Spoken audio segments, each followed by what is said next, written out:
নাঙ্গলকোট এবং লালমাই উপজেলা সীমান্তবর্তী যুক্তিখোলা বাজারকে সীমান্ত পৌরসভা নামে একটি নতুন পৌরসভা গঠন প্রসঙ্গে।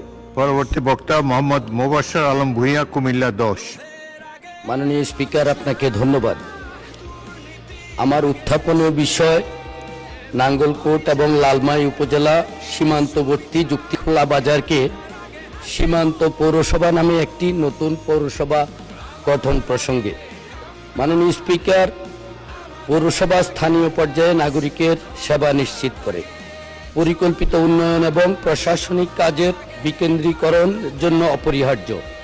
যুক্তিখোলা বাজার কুমিল্লা জেলার নাঙ্গলকোট ও লালমাই উপজেলার মধ্যবর্তী ঐতিহ্যবাহী স্থানীয় একটি জনবহুল বাজার। এলাকাটি এই অঞ্চলের স্থানীয় অর্থনৈতিক ও বাণিজ্যিক কার্যক্রমের অন্যতম প্রাণকেন্দ্র। উক্ত এলাকাটি পৌরসভায় রূপান্তরিত করা হলে এলাকার নাগরিক সুবিধা বৃদ্ধি পাবে, সুষম উন্নয়ন নিশ্চিত হবে, স্বাস্থ্যকর পরিবেশ বজায় রাখা সহ স্থানীয় নাগরিকদের জীবনমান উন্নত হবে।